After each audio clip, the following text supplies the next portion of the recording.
pleased to give you an update today. As many of you know, one of the concerns I had seeing what was happening in New York City was after the stay-at-home shelter-in-place order was issued, you started having people flood out of New York City, including taking hundreds of flights from the New York City area, direct flights to the state of Florida. That obviously is a big problem because that's the epicenter of the COVID-19 outbreak in the entire world right now. And so those are the folks who should be staying at home and sheltering in place. Instead, they're seeding in different communities throughout the United States, including here in Florida. So yesterday, we mandated the isolation of all individuals that fly to Florida from the New York City area. And we had the Florida National Guard in place at a number of our airports like Miami International and Fort Lauderdale. And so when the individuals come in, they're asked to provide information to the guardsmen. They receive the information about what they need to do in order to self-isolate. They have contact information on who to contact should they be symptomatic. And we are going to continue to do that. We'll probably expand that in some of the smaller airports, but certainly the major airports that get the most traffic from New York City were covered. And then what we'll do is we'll take that information and we will share it with some of the local communities so that they can make sure that they're keeping an eye on folks who very well may be infected. So that, I think, was a smart thing to do. But I also know I was talking with some members of the President's task force, including Dr. Birx, and one of the fears that I think they've had is they were very complimentary about things Florida's done, particularly our county health departments who've worked very hard from the beginning of this to help keep COVID-19 in check. But you have all these mitigation efforts going. You have all these things that we've put in place at the state level for the President's 15-day to stop the spread. You have local governments who've done even more stringent that we've worked with, like Broward and Palm Beach and Miami-Dade. And a lot of people are having to sacrifice a lot of things and to try to get this right. The problem is that this virus was likely circulating in New York City for 3 to 4 weeks. And so you see a number of the people that are infected. The problem for Florida is we have a lot of interaction back and forth between the New York City area and the state of Florida. And so you've had people probably unwittingly at the time, be there within the last couple weeks and then come to Florida. And so today I'm going to be signing an additional order. It will require 2 things. One, anybody traveling from the New York City area to the state of Florida or who has traveled in the last 3 weeks is going to need to self-isolate, and they're going to need to report the contacts that they've had, any close contacts with anybody in the state of Florida, and mainly notifying the people they've been in contact with.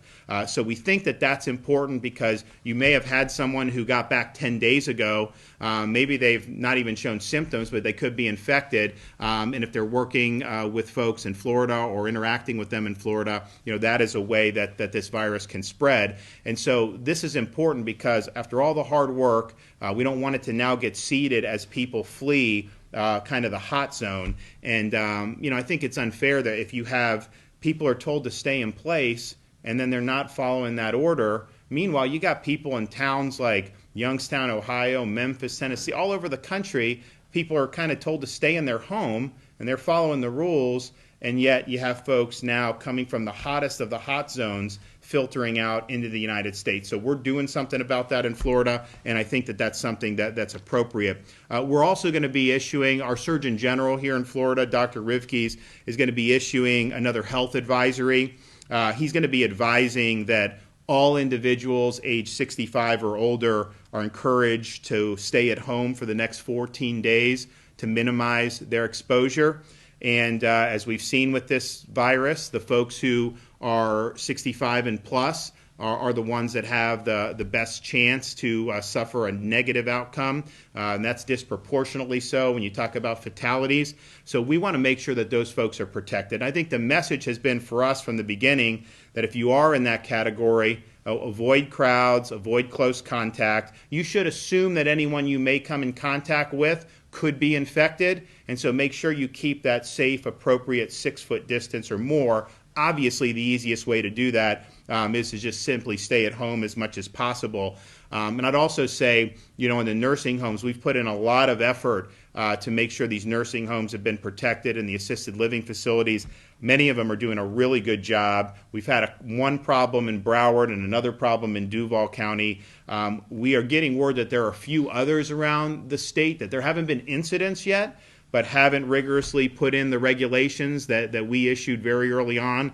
And I just want to reiterate, if you are somebody operating one of those facilities, how important it is that you're protecting the senior citizens in your facilities. I mean, this is the time you got to stand up and make sure that you're taking all necessary precautions.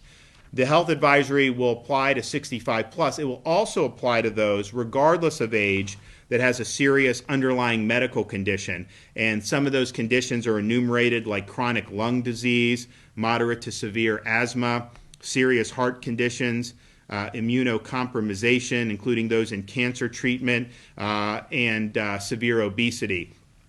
So I think that that's important as well, because as we've seen, the folks who may be under 65, who have suffered real serious hospitalizations or even death, have been people that usually have had a serious underlying medical condition.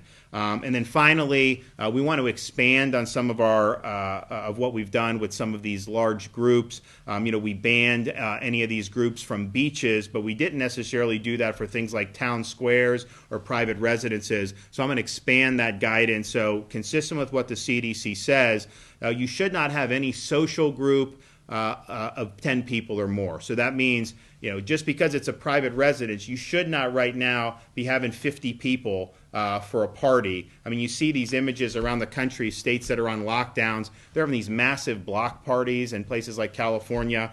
For us here, we want to respect that guidance. We'll end up being safer in the long run if we do.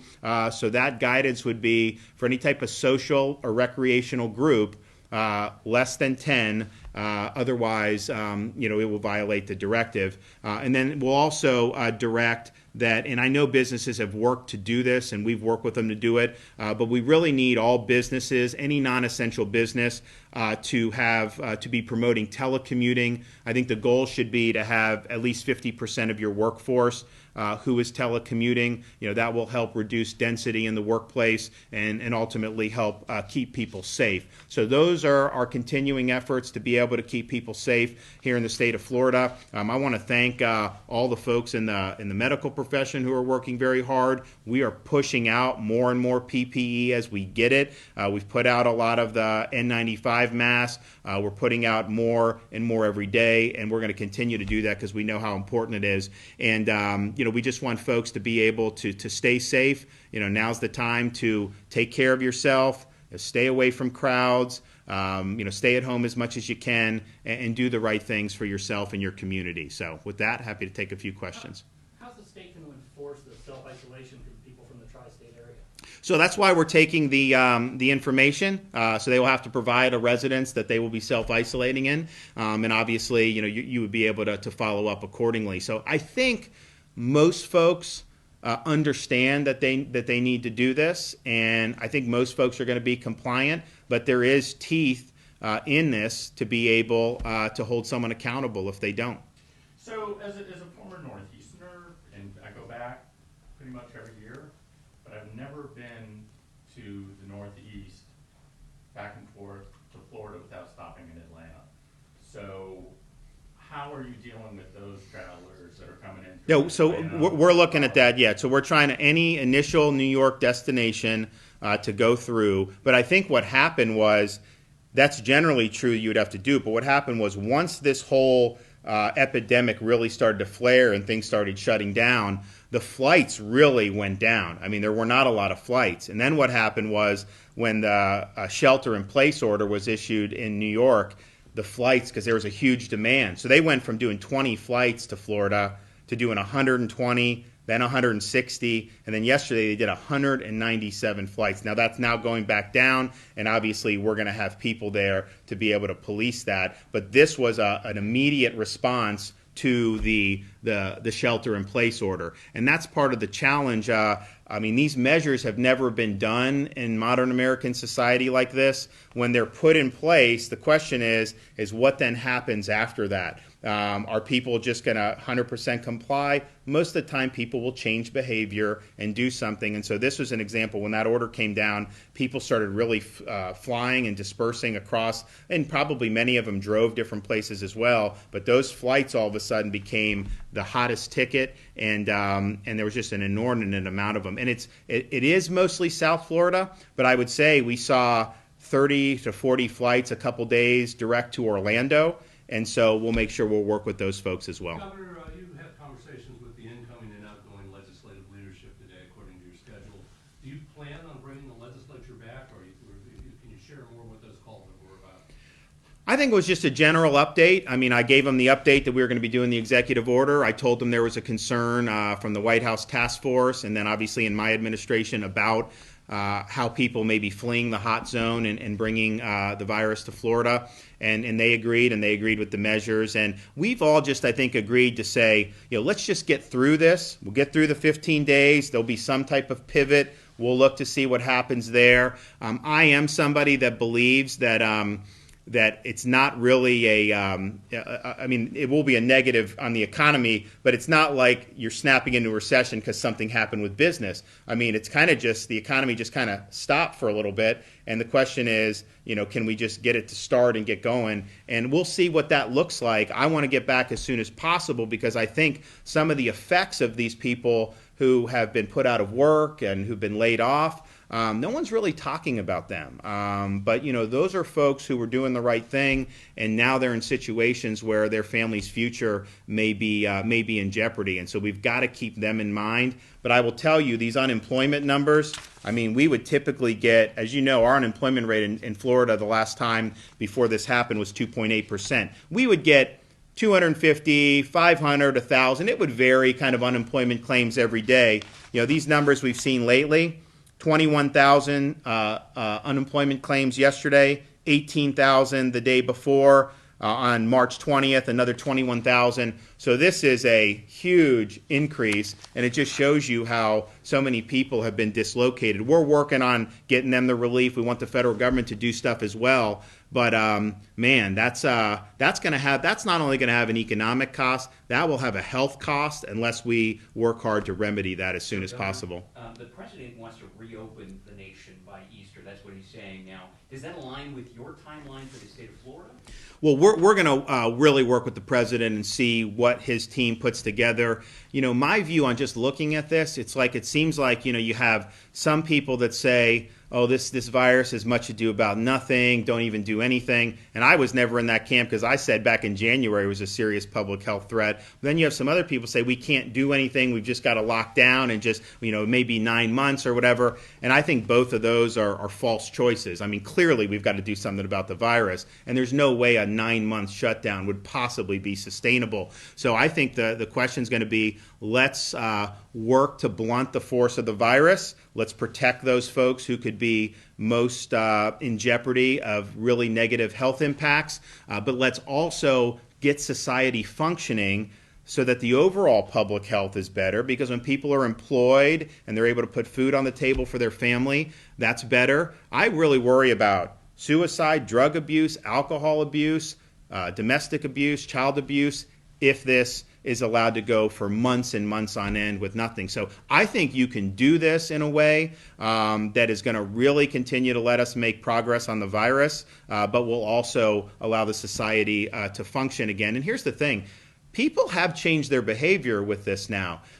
With the flu, influenza kills people every year. Most people don't even get a flu shot. Most people shake hands. They don't do any of that stuff. Now, people are conscious about that. They are conscious about handshake. They're conscious about what they touch. They're more religious about washing their hands. And that really has a huge impact across society. I think you will see, and the flu season's kind of at an end, but I think as these keep up, I think you're going to see less influenza because I think people will be actually taking the proper precautions. Governor, some state workers have been complaining about still being required to go into work. What are your thoughts on potentially moving some of them to work at home? And we've told the agency heads, push as many people to work from home as you can.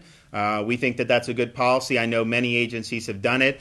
We clearly have a need for essential workers, particularly in the public health sphere and the emergency management. So we're gonna need to have their hands on deck. But certainly any of the non-essential, we would say keep as many home as you can and try to reduce any density in the workforce. Governor, what did you say to the 4 Democratic state senators who called for you to again impose a statewide ban? Well, look, I mean, we worked with, and I was talking to the mayor of Miami Beach this morning about, we have a big, diverse state. The virus is impacting parts much differently. And so let's have tailored approaches, surgical approaches that are going to work best for those regions. And so we've worked with Palm Beach and Broward to impose more significant mitigation measures. We've been working in consultation with Mayor Jimenez, who's doing a great job, Mayor Suarez. And so you have that area which is fighting this a little bit different than, say, Northwest Florida or some of the other places in the state, which we're still testing, identifying, but we're containing because you haven't had widespread community spreading of the virus. And so I think that that's more a prudent approach because, these blunt measures, you wouldn't want to do them on a community where the virus hasn't spread through the community, because I think everyone understands there's a lot of negative impact from those blunt measures. I mean, people are going to go out of business. People are going to lose their jobs.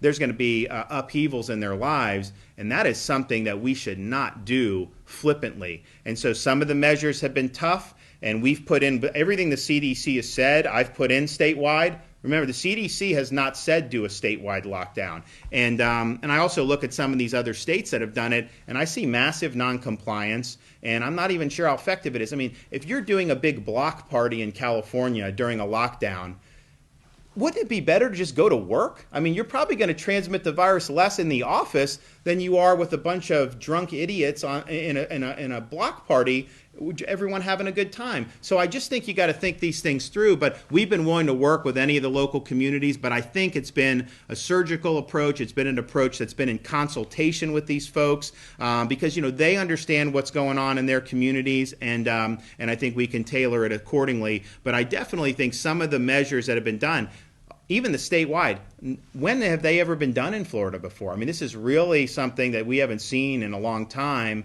And some people think that the governor should just be a dictator and just order everyone in prison in their homes. And I don't think that would be an effective approach, but it's certainly not warranted in certain parts of the state. So everyone's doing their part, and I think that's going to be the better approach. We have time for 2 more Governor, questions.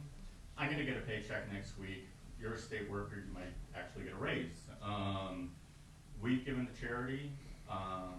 We're trying to help people in this time of need.